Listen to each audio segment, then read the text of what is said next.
Good morning, everyone. So, today we will discuss breakthrough management. Again, this is a very powerful management theory being practiced in boardrooms across companies. And let's take today some real case studies and examples, and then we will further explore how we can use it in our personal lives as well. So, जैसा कि मैंने कल कहा था कि we can use the blue ocean strategy also, and we discuss some blue ocean case examples.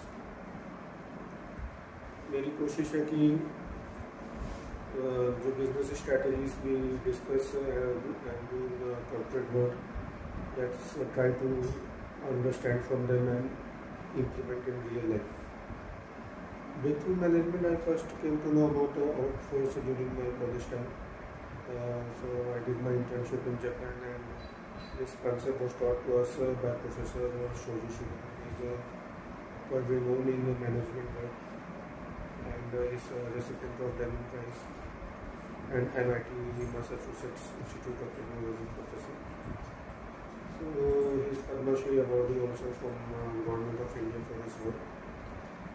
Breakthrough management क्या कहता है पहले हम वो समझते हैं, and how it is linked with blue ocean strategy, and how we can use in our real life with some case studies.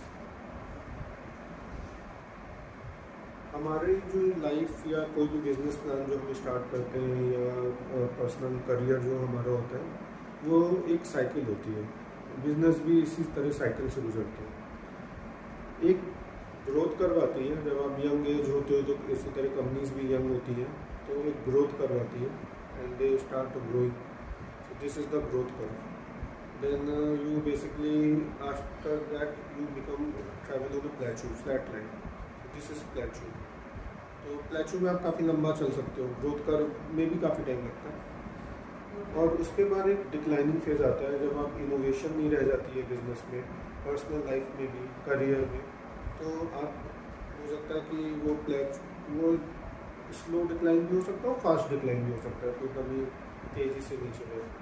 तो ये चीज़ देखनी है. तो इसका जो थ्योरी होती है कि आप उस ग्रोथ कर्व के टाइम पे, और जब आप प्लेटू होता है तो प्लेटू के टाइम पे आपका एक अच्छा रिजर्व्स इकट्ठा होना चालू होते हैं, सेविंग्स जिसे हम कह सकते हैं. कंपनीज सेविंग करती है, कॉर्पस इकट्ठा करती है. पर्सनल लाइफ में भी हम एक सेविंग मोड में आते हैं. तो उस सेविंग के थ्रू और उस कॉर्पस के थ्रू आपको जंप करना है towards another circle. That is the breakthrough. So break out, that is the concept. सो एक सर्किल से आप दूसरे सर्किल पर ब्रेक करोगे और आप उस वाले में जाओगे, उस लर्निंग कर्व को आप दोबारा से लर्निंग कर्व स्टार्ट होगा लाइफ में, और दोबारा से फिर वही एक साइकिल स्टार्ट होगी. तो ह्यूमन लाइफ में तो आप समझ लीजिए 20 की एज में आपने करियर स्टार्ट किया तो आप 40 के आसपास आते आते आप डिक्लाइनिंग फेज पर जा सकते हो, इसकी चांसेस हाई है. तो वो एक टाइम होता है जब आप दोबारा से ब्रेक आउट कर सकते हो. कंपनीज में भी इसी तरह साइकिल्स होती हैं. कंपनीज में भी एक टाइम था जब स्टील इंडस्ट्रीज छाई रहती थी, फिर एक टाइम आया ऑयल एंड गैस सेक्टर की कंपनीज टॉप में आ गई. अगर आप 1900 की बात करें तो आई थिंक यूएस स्टील वगैरह काफ़ी बड़ी कंपनीज थी अपने टाइम में पार्ट की. और 1980s ऑनवर्ड्स तो ऑयल की कंपनीज ने डोमिनेट किया है रैंकिंग्स को. एक टाइम पे डिफेंस की कंपनियां भी बहुत बड़ी होती थी. तो ऐसा इसीलिए होता है क्योंकि हर एक का एक टाइम आता है, गोल्डन टाइम, और उस टाइम पे वो मतलब that is the time to reach maximum profit. तो आप उस टाइम पे अच्छा कर सकते हो, मतलब अगर आप उस इंडस्ट्री में हो. लेकिन फिर डिक्लाइन भी आता है. तो वो डिक्लाइन से बचने का एक ही तरीका है कि आप ब्रेक थ्रू करो, और ब्रेक थ्रू के बाद फिर उसमें फिर 2-3 चीज़ें होती हैं कि how it is linked with blue ocean also. तो ब्रेक थ्रू के बाद आप रेड ओशन में मत चले जाओ कि फिर जो सब कर रहे हैं आप वही करने लग जाओ, तब तो आप रेड ओशन में चले जाएँ. ब्रेक थ्रू के बाद आइडियली आपको ब्लू ओशन में जाना चाहिए. That is the idea. अच्छा, ब्रेक थ्रू के हम कुछ एग्जाम्पल्स देते हैं कि कुछ companies which failed to do that breakthrough and that's why they became obsolete. And some companies did the breakthrough and they become giants. तो famous example है ब्रेकथ्रू में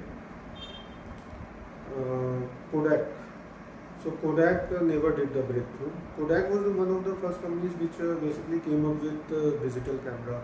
So Kodak के आप अगर याद करो तो Kodak में रील वाली फोटोज होती थी जब हम लोग यंग थे ऑलमोस्ट 20 years बैक. तो हमारा कैमरे हम बटन यूज़ करते थे कि उस रील में 30 का फ्रेम होता था. तो बेसिकली हम 30 फोटोज़ खींच सकते थे उस ज़माने में. उसके बाद रील बदलनी पड़ती थी और वो रील निकाल के हमें फ़ोटो उसको देना पड़ता था स्टूडियो में. तो वो हमें प्रिंट आउट देते थे. तो that was the thing. Means that time it was not that easy to take out the hundreds of photos like which we are doing today in with our mobiles. तब ऐसा नहीं होता था. हमें सोच समझ के कोई फ़ोटो खींचनी होती थी. तो दैट इज़ द थिंग क्योंकि उसकी कॉस्ट है रील की. उसके बाद तो कोडैक ने नहीं किया तो वो कंपनी फिर बिल्कुल ही ख़त्म सी हो गई. मतलब ज़रा सा कुछ बचा तो बचा बिजनेस में. और ऐसे रियल लाइफ में भी होता है. इनफैक्ट टाइपिंग का बिज़नेस आप देखिए. टाइपिंग का पहले बिज़नेस होता था. एक्चुअली मेरे फैमिली का भी लिंक रहा है उस बिज़नेस से. और टाइपिंग बिज़नेस में टाइपराइटर्स होते थे शॉप में.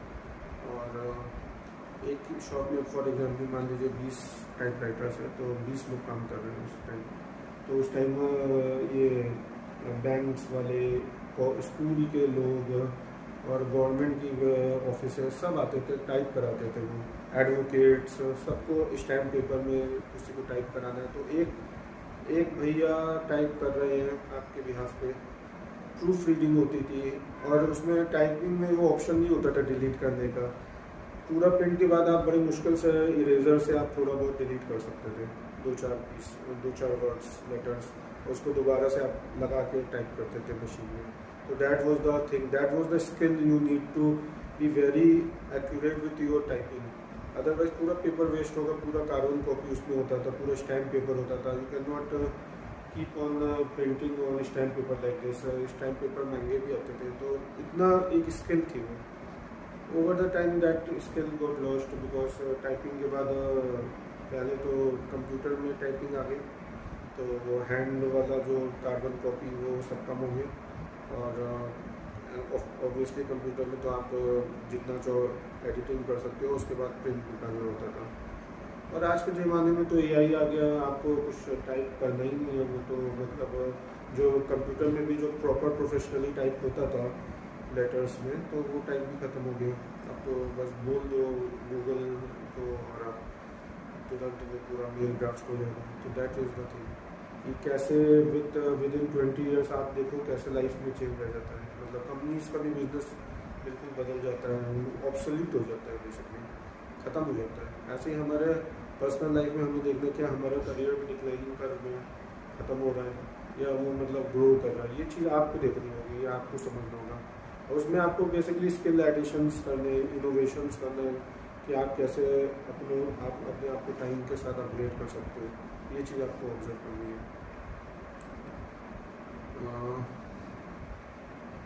मैं और एग्जाम्पल्स दूँगा कुछ कंपनीज जो ऑब्सोलीट हो गई विद टाइम और how we can learn from them. तो मैं ये भी कह रहा हूँ कि हमारा जो करियर होता है वो आप देखो ना 20 years से 60 years होता है मैक्सिमम. मतलब एक जनरल मोटा लेकिन करने वाले 75 तक भी करते हैं. ऐसा भी है. पॉलिटिशियंस तो 90 तक भी करते हैं. तो ये भी काफ़ी इंटरेस्टिंग फैक्ट्स एंड फिगर्स हैं. तो अगर आप अपने काम को एंजॉय कर रहे हो तो आप लंबा जा सकते हो. तो अगर लंबा आप अपने काम को एंजॉय करते हो तो हमारा जो 20 से अगर हम करियर स्टार्ट कर रहे हैं 22-25 से वैसे बेसिकली करियर स्टार्ट होता है. तो 25 से 20 years के टाइम लाइन में आप 45 में आप डिक्लाइन देख सकते हो. तो आपको लाइफ में सिर्फ एक्चुअली एक ही बार ब्रेक थ्रू करने का मौका मिलता है. ये भी देखना होगा. कंपनीज फिर भी 4-5 बार कर सकती हैं क्योंकि कंपनीज की साइकिल काफ़ी लंबी होती है. कंपनीज इसीलिए अगर आप कोई कंपनी फाउंड करते हो तो वो तो आपके जाने के बाद भी, दुनिया से जाने के बाद भी कंपनी तो रहेगी. That is the beauty. अगर वो ऑब्सोलीट नहीं हुई, ऑब्सोलीट हो गई तो खत्म हो जाएगी, मर्ज हो जाएगी किसी बड़ी एंटिटी में. लेकिन अगर they manage to navigate the competition, tough times हर कंपनी की लाइफ साइकिल में आता है. तो उसमें अगर वो अपने को मैनेज कर लेती है तो फिर they will keep on going. So that is the thing. अच्छा, तो हम कुछ एग्जांपल्स और लेते हैं कि कुछ कंपनीज इनोवेट नहीं कर पाई और कैसे वो डिक्लाइन हो गई। Blackberry, so blackberry was also one of the ruling mobile companies. उनका बड़ा स्ट्रॉन्ग बिजनेस मॉडल था। वो कॉर्पोरेट्स में it was the status symbol blackberry रखना।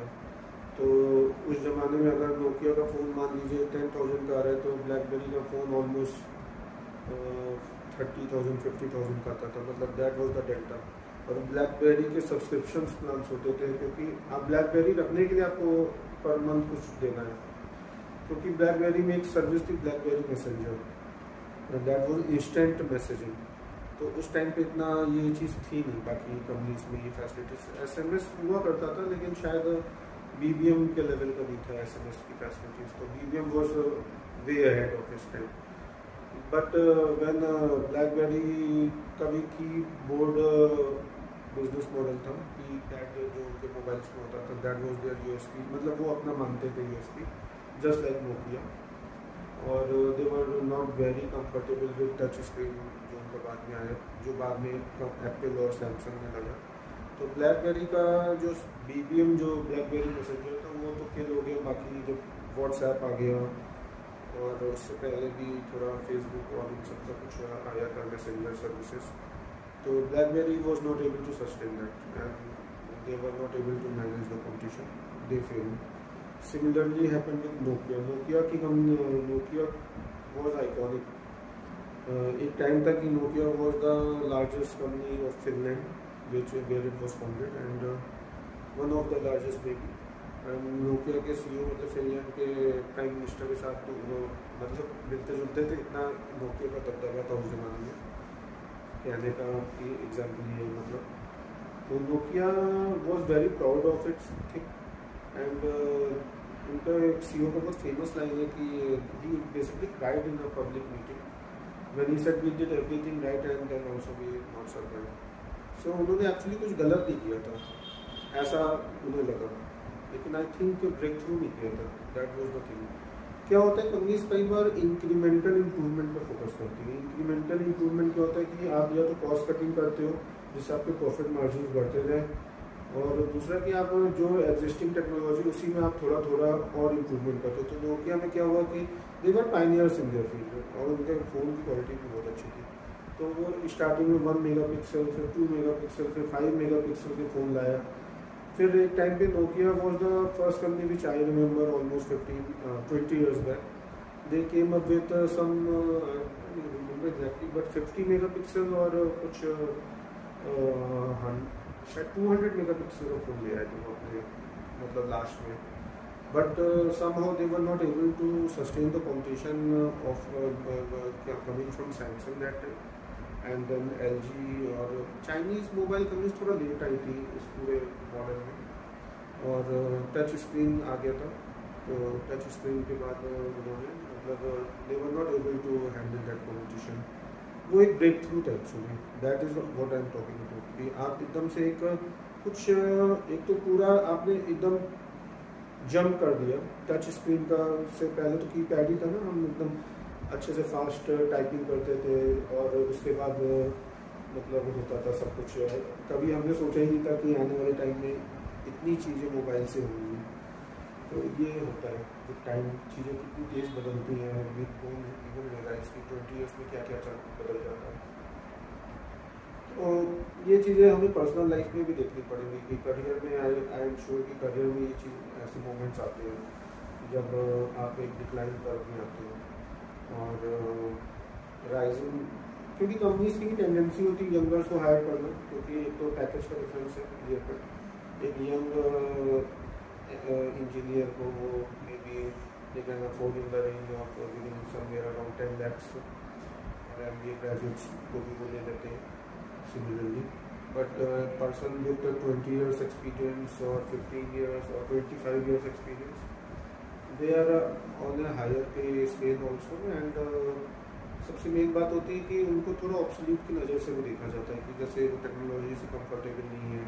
आप गवर्नमेंट ऑफिस में जो आप देखोगे कि जो यंग जो होगा वहाँ पे, यंग बैंक में फॉर एग्जांपल अगर आप जाते हो, तो एक यंग PO जो बैंक का ऑफिसर होता है, वो फटाफट आपके काम करा देगा लैपटॉप वो कंपनी के ऑफिस में, वो डेस्कटॉप पे बैंक का। लेकिन वही गवर्नमेंट वाला जो पुराना होगा 25 ईयर्स एक्सपीरियंस, 30 ईयर्स एक्सपीरियंस, वो तो इतना शायद कंफर्टेबल ही नहीं होता है।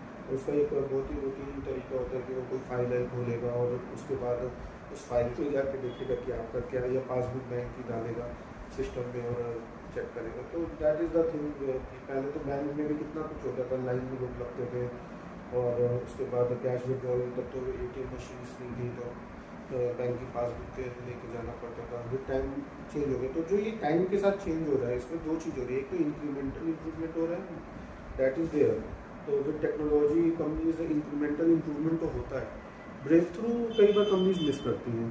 तो that we need to look at कि why companies miss breakthrough, and we also in our real life also sometimes we don't do this breakthrough. अच्छा, एक एग्जांपल ले सकते हैं कि जैसे ये मेरी अपकमिंग बुक में भी मैंने मेंशन किया कि I have seen in real case studies in real life also, many friends of mine have done along with me also, कि जब आपका कई बार होता है कि आप किसी सिटी में हैं, कई सालों से हैं, और आप रियल एस्टेट का प्राइस आप देख रहे हैं कि वो बढ़ रहा है, और you are not able to buy the property because आपकी सैलरी बढ़ रही है लेकिन रियल एस्टेट उससे तेज़ी से बढ़ रहा है। तो ये बहुत हो रहा है दिल्ली, बॉम्बे। बॉम्बे का तो रियल एस्टेट इस तरह है कि फॉर एग्जांपल वहाँ पे आई थिंक 2 बेडरूम फ्लैट किसी अच्छी एरिया में it is more then 3 crore minimum. तो अब किसी की बहुत अच्छी सैलरीज होती है, मान लीजिए अच्छी सैलरी इंडिया में, तब भी उसकी सैलरी का 10 टाइम्स तो मिनिमम ही है ये प्राइस। और अगर आपकी ग्रॉस CTC का 10 टाइम्स है तो आपको EMI तो 20 ईयर्स का ही जाएगा, क्योंकि आपको अपना भी खर्चा चल रहा है, सस्टेन करना है इन द सिटी। तो कहने का मतलब ये कि when you move to Tier 2 city you are basically doing the breakthrough, कि आप एकदम से बाहर ही निकल आए, let change the competition place. So that is the thing. अब कुछ कंपनीज कितनी कंपनीज ने ब्रेक थ्रू किया और how they manage beautifully, that we can look at. तो कुछ कंपनीज तो हमारे एक्चुअली ब्लू ओशन बिजनेस से ही स्टार्ट कर दिया, जैसे टेस्ला। अब टेस्ला आपका इलेक्ट्रिक व्हीकल्स की पायनियर कैन बी सेड। सो उन्होंने, अगर टेस्ला से पहले जो वर्ल्ड लीडर्स रही हैं, Volkswagen, Toyota and general Motors, Ford, सारी कंपनीज का एक ही बिजनेस मॉडल था, ICE, internal combustion engine, basically gasoline based cars. तो उसी पे वो उनका फोकस था, उसी में वो इम्प्रूवमेंट करने में बिलीव करते थे, डिज़ाइन। और लैम्बोर्गिनी आ गई, फरारी आ गई, पोर्शे आ गई, ऑडी आ गई, BMW, Mercedes, but no company ever tried कि हम कुछ ब्रेक थ्रू करें और हम कुछ ब्लू ओशन ट्राई करें। Tesla was the first company, Elon Musk basically pioneer that कि electric vehicles can be done. Electric vehicles को एडॉप्शन में पहले तो काफ़ी रेजिस्टेंस था, लोग मजाक बनाए कि आप कैसे इलेक्ट्रिक व्हीकल्स ला सकते हो, उसकी चार्जिंग में टाइम लगेगा, उसकी बैटरी बहुत ज़्यादा है, वो तो स्पीड में नहीं चलेगी। ये भी काफ़ी बड़ा था स्टार्टिंग में कि वो तो चली, उसकी स्पीड बहुत स्लो है। टेस्ला ने प्रूव किया कि नहीं नहीं नहीं, आप रुको, हम दिखाते हैं स्पीड। और टेस्ला वॉज द कंपनी की वो 4 सेकेंड में, 3 सेकेंड, 5 सेकेंड्स में 100 की स्पीड, 100 किलोमीटर्स पर आवर और I think 100 miles per hour भी उन्होंने दिखाया कि मतलब कैसे 5 सेकेंड्स में होता है। तो basically they beat all the fastest car of that time, कि उन्होंने मतलब मर्सिडीज, ऑडी, BMW सबको पीछे छोड़ दिया। तो that they did. Then electric vehicles में मेंटेनेंस बहुत कम है, उनकी रनिंग कॉस्ट बहुत कम है, तो हर चीज़ में टेस्ला ने दिखा दिया कि दैट्स वाई। एंड टेस्ला की मार्केट कैप आपको पता है कि they it is more than 20 times of their competitors. Toyota, General Motors तो काफ़ी डाउन ही हो गई थी। टोयोटा और फोक्सवैगन के मार्केट कैप से जहाँ तक मुझे पता है कि Tesla was almost 10 times of their market cap. तो दैट वॉज द जायंट देवर दैट काइंड, बिकॉज इन्वेस्टर्स देख रहे थे कि they were much more innovative with their ideas. In fact Tesla is trying to come with driverless cars, उनके experiments चल रहे हैं। एंड आई थिंक थोड़ा एक सेफ्टी का वो रहता ही है, टाइम लगता है सेफ्टी परमिट्स मिलने में, क्योंकि मेन रोड में जब चलेगा विदाउट ड्राइवर, AI ड्रिवन और विद कैमराज एंड ऑल, तो दैट इज़ द थिंग। तो कहने का मतलब ये कि ब्लू ओशन और ब्रेक थ्रू उन्होंने करके दिखाया। तो टेस्ला का एग्जाम्पल है, I think more examples also. मैंने कल के वीडियो में टाटा का तो बताया ही था कि how Tata basically did one TCS they established, and how Tata Motors and Tata Steel, which were the giant companies of Tata Group at some point, they were in the size they were too small in comparison to TCS. मैं example लेके बताता हूँ कि 3 साल पहले 3 या 4 साल पहले Tata Motors was having market cap of 35,000 crore rupees. उस time TCS was having somewhere around 8 lakh crores। That is the size difference I am talking about. Even Tata Steel was also nowhere more than 2 lakh crores, maybe 1 lakh crores, we will have to check. But TCS was way high. अभी भी TCS का market cap 10 lakh crore से ज़्यादा था। तो होता क्या है कि जब इस तरह का एक बड़ी कंपनी आपके ग्रुप में आ जाती है TCS, तो बाकी ग्रुप को संभाल लेती है ऐसे क्राइसिस के टाइम पे। तो that is also the beauty कि मतलब आपने एक तो डाइवर्सिफाई कर दिया, not keeping all the eggs in one basket. तो कुछ कंपनीज अगर एक ही बिजनेस में है अब 20 साल से, 30 साल से या 50 साल से, और उन्होंने डाइवर्स नहीं किया, उन्होंने एक और प्लेयर अपना साथ में नहीं बनाया, तो अगर टाइमिंग खराब होगी तो वो डूब जाएगी। जैसे रिलायंस का आप एग्जांपल देखिए, Reliance played smartly, they were heavily dependent on oil business, और ऑयल का भी फ्यूचर हो सकता है बाद में डाउन हो जाए। तो उन्होंने पहले ही जियो बना दिया अपना, ऑलमोस्ट 5 लाख करोड़ की कंपनी है जियो इस वक्त, या 4 लाख करोड़ की। और अभी उन्होंने जियो फिनेंस का एक अलग डिवीज़न डाल दिया, टेलीकॉम हो गया, रिलायंस रिटेल हो गया, और आपका ये रिलायंस पेट्रोलियम जो मेन जामनगर रिफाइनरी है बिजनेस है। तो दैट इज़ अ थिंग कि how you diversify with times. Adani group we can take example कि अदानी एंटरप्राइज के बाद उन्होंने काफ़ी डाइवर्स किया, अदानी टोटल गैस आई, अदानी विल्मर तो स्मॉल बिजनेस कंपनी, और अदानी पोर्ट्स हो गया। तो इस तरह काफ़ी कंपनीज डाइवर्स करती हैं अपने आप को विद टाइम। और हम लोग अपनी लाइफ में, क्योंकि ह्यूमन बींग्स या हम अपनी बात करें तो हम तो एक ही करियर रख सकते हैं, एक साथ 2 करियर रखना तो डिफिकल्ट है, और या 3 करियर। तो दैट इज़ द थिंग कि अगर आप एक तो लर्निंग कर्व एक आपका आया, फिर आपका प्लेचू आया, और उसके बाद डिक्लाइन आता है। तो डिक्लाइन मोस्टली मैंने देखा है people try to resist the change. वो चाहते हैं कि किसी तरह मेरा 60 तक चल जाए जो, और मतलब ये खिंच जाए, उसके बाद ही मतलब जो होना है हो जाए इंडस्ट्री में। तो वो तो थोड़ा विशफुल थिंकिंग है, विशफुल थिंकिंग आई थिंक। आपको तो you need to be ready with this thing कि अगर कुछ चेंजेस आते हैं इंडस्ट्री में, और then it's very difficult actually to resist that. आप कितना रेजिस्ट करोगे? ठीक है, with the help of certain extra your hard work you can resist the change, but for how long that we will have to see.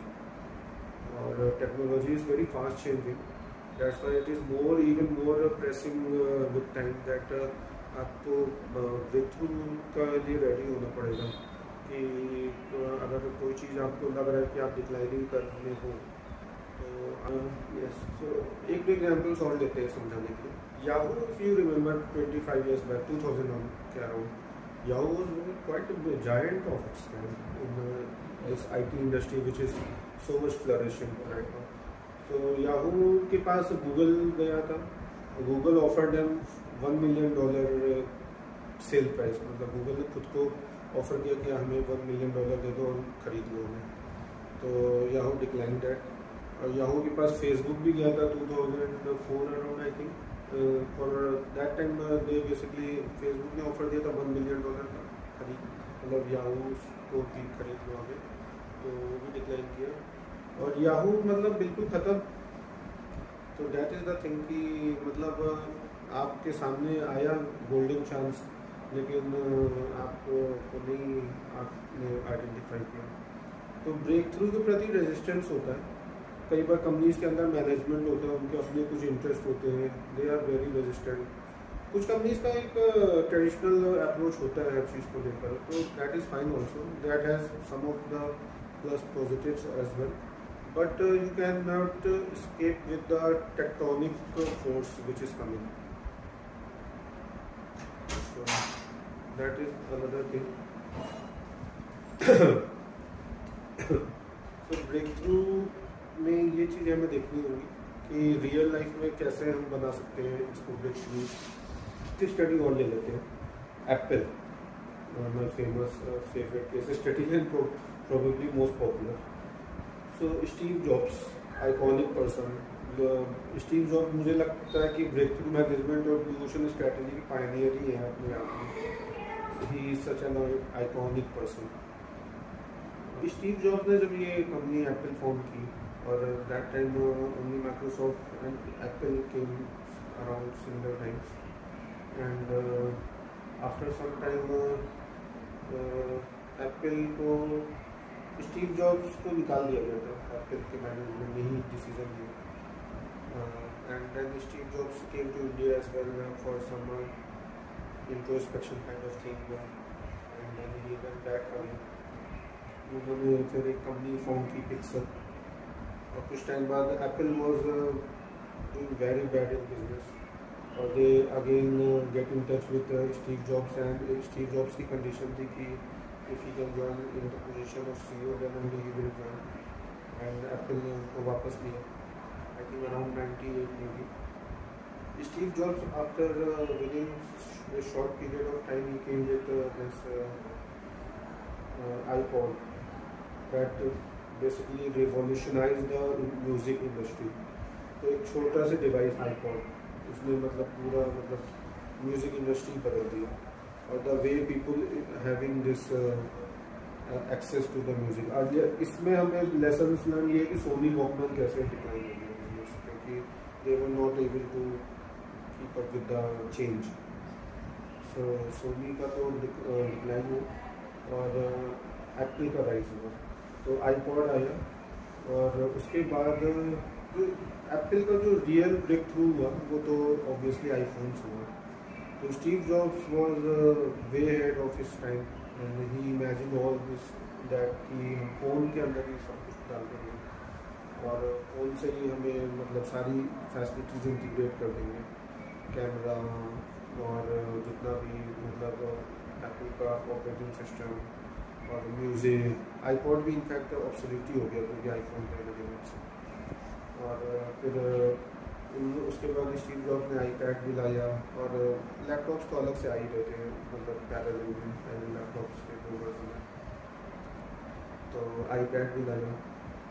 तो कहने का मतलब ये है कि दैट इज़ द थिंग कि उन्होंने कैसे ब्रेक थ्रू किया और ब्लू ओशन भी किया, और दे आर इंडस्ट्री लीडर। आज भी एप्पल ने इसका आइकॉनिक कंपनी, वर्ल्ड की नंबर 1 ही है मार्केट कैप में, तो $3 ट्रिलियन का मार्केट कैप है।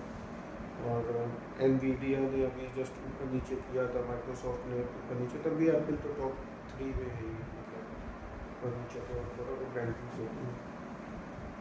तो Apple is one of the iconic companies. तो हमने केस स्टडीज से जो आज की वीडियो में समझा कि कैसे कुछ कंपनीज तो इन्वेंट कर लेती हैं, ब्लू ओशन में चली जाती है, ब्रेक थ्रू करती है, they go through that difficult process. Breakthrough करोगे obviously it's a painful process, difficulty है, चैलेंजेस है, आपको दोबारा से लर्निंग करनी पड़ेगी, आपको इंडस्ट्री में रेलिवेंट होना है। आई थिंक आईटी में तो ये बहुत कॉमन है कि उन लोग काफ़ी अपने को स्किल सेट वगैरह अपडेट करते रहते हैं विद टाइम आईटी इंडस्ट्री में, but incremental learning is a different thing और breakthrough is a different thing. तो breakthrough is much more massive, much more radical, और much more tectonic shift. That is something which I am talking about. तो stay tuned, I think give your valuable feedback on what other ideas we can take on this podcast in this video series, and we will make some few more I think we can discuss very soon Maslow's law, Pareto principle, 80-20 rule, and good to great. So okay, I think that's all for today. Let's close the video.